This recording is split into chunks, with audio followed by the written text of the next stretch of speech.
couldn't stay any longer.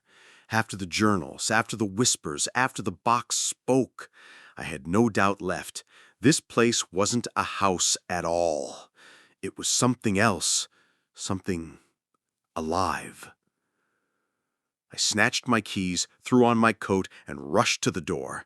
My heart pounded like war drums. I gripped the handle and yanked it open. I stepped outside. The night air hit my face, cold, almost like a slap. I didn't care. I ran. The street ahead looked normal. Streetlights, trees, the endless stretch of road. I ran until my lungs burned. But when I finally stopped to catch my breath, I lifted my eyes. The door was in front of me. My door. Same cracked paint, same brass handle. I froze. I couldn't believe it. I looked back. The road I had just sprinted down was empty, dark, endless. I screamed and bolted again, this time in the opposite direction. Sweat streamed down my face, my legs threatening to snap beneath me. But when I stopped, there it was again. The door. My door. I screamed in madness, hammering my fists against it, kicking, but it didn't budge. It stood there, mocking me. No, impossible, I muttered, trembling. I staggered back slowly, trying to convince myself this wasn't real. And then I heard it, those whispers, countless voices, as though dozens of mouths were murmuring from behind the walls. You will not leave. You will not leave. You will not leave. My legs shook violently. I turned only to find the street utterly empty. The lamps were dead. The trees swayed, though the air was still. The shadows stretched unnaturally long, too long, as if they bled out from beneath the door itself. I had no choice but to return. With a trembling hand, I reached for the handle. The instant my skin touched the metal, I felt it throb like living flesh. I pushed the door open slowly. The house was waiting. Inside, it was warmer than outside, but warm like the suffocation of a grave. I stepped in.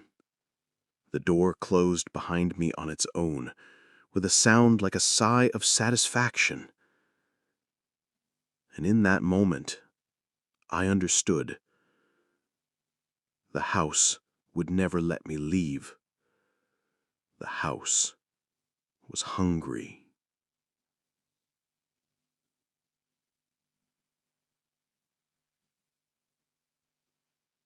I had fought sleep for 2 whole nights.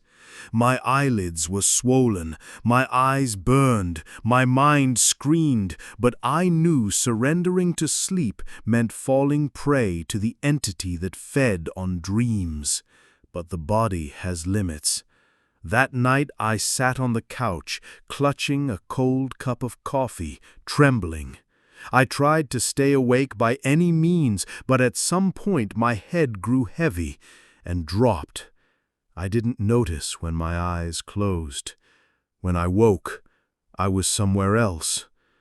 The room looked like mine, but the furniture was crooked and warped.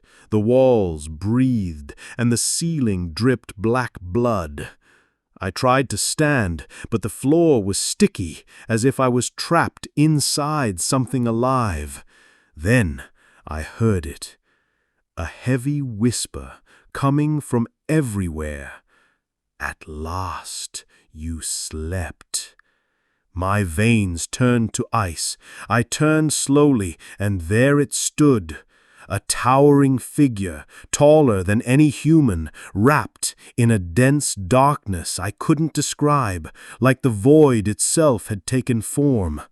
It had no face, only a gaping hollow where its head should be, a mouth stretched into an unnatural grin, jagged teeth gleaming in the dark. It stepped closer. With every step, a part of the room went dark until a small circle of light remained around me. I have watched you every night. Did you think you could escape me by staying awake? The voice wasn't a single voice at all. It was dozens, hundreds, men, women, children, all speaking at once. I screamed and tried to run, but the floor swallowed my legs up to the knees. The room shuddered, the walls curved inward, as if eager to devour me alongside it. It came closer, so close I felt its cold breath on my face. It raised one long hand, fingers like claws opening and closing, and then it spoke. Sleep here is not rest. Sleep here is a door, and I am what waits behind the door. I screamed until my throat tore raw, and suddenly my eyes shot open. I was back on the couch, my body drenched in sweat, gasping for air. The room looked normal again, no breathing walls, no shadowed figure, but one thing wasn't normal. On my arm, clear as day, were 5 deep scratches in the exact shape of its fingers. I stared at my arm, at the deep scratches that still hadn't dried, feeling the ground shift beneath me. There was no longer any doubt. What I had seen in the dream wasn't an illusion. It had touched me. I slipped into the house's library in the basement. I'd never entered it before, but it was the only place I hadn't explored. The room was crowded with old books, yellowed papers, and dust so thick it felt like time itself had stopped here. Between the shelves, I found a thick, leather-bound book. Its cover was black, etched with a strange symbol, an open eye dripping with tears. My fingers trembled as I opened it. The pages were written in a language halfway familiar, a blend of ancient Arabic and cryptic symbols. Still, I managed to catch a few words, words that made my heart freeze. The Watcher, the being that never sleeps, a gate between dreams and waking, called Nirak. I froze. The very name left a bitter taste in my mouth. I kept reading slowly. Those who dwell in the house become his food. The longer one resists sleep, the hungrier he grows. The longer one dreams, the more he feeds. He cannot be killed by weapons, for he is not flesh, but thought. He existed before the villages, before the houses. He was the first to dwell in the shadows. I stood motionless. The house wasn't haunted by a ghost. The house itself was a trap, and the entity, Nirak, was its maker. On another page was a drawing, a circle lined with mysterious inscriptions. Inside it, a man lying asleep, while above him a tall shadow devoured him. Beneath the drawing was a single sentence: "To speak his name is to open him." Cold seeped into my veins. I had read his name. I had repeated it in my mind again and again. Was that what brought him closer? Was I now bound to him? Suddenly, I heard a whisper behind me, slow, faint, but clear. "You know my name, and now there is no return." I spun around, but no one was there. But on the book's page, the ink had begun to bleed, twisting into the shape of a black hand reaching for me. The book in my hands grew heavier, as if its pages were made of lead, each word driving itself into my mind like a nail. I sank to the floor, a small lamp barely illuminating the decayed text. I searched frantically for any mention of a way to save myself from this nightmare. After several fragmented pages, I found a cryptic heading: The Ritual of Severance. I read slowly, translating the symbols as best I could. The ritual wasn't meant for ordinary humans. It was meant to free those trapped by the Watcher. The steps were written as follows. The circle.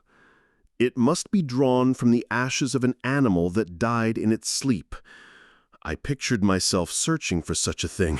The thought alone made my stomach turn. The blood. The victim must let blood drip into the circle, for blood binds dream to flesh. The word of banishment. It had to be spoken aloud 3 times at midnight, but it was written in broken symbols I couldn't fully understand, a dead language, half erased. And then the final warning. If the ritual fails, the barrier between him and you will collapse, and then you will never wake again. Ice spread through my body. I had no choice left, either attempt the ritual or remain hunted until sleep consumed me forever. I shut the book, but suddenly a loose paper slipped from between the pages. I snatched it quickly. It was written in a different hand, as though someone had added it centuries after the original text. To whoever reads this, I attempted the ritual and failed. I never found the full word of banishment. He still haunts me in my sleep. If you can complete it, do not repeat my mistake. The paper was smeared with dried blood. I lifted my head and froze. In the mirror across from me, my reflection was no longer alone. Behind me, in the darkness, Nirak stood, taller than I had ever seen him, his head tilted slightly, his grin stretching unnaturally from ear to ear, and his voice filled the room. Did you think the rituals would drive me away? The rituals are the path, but the path always leads back to me.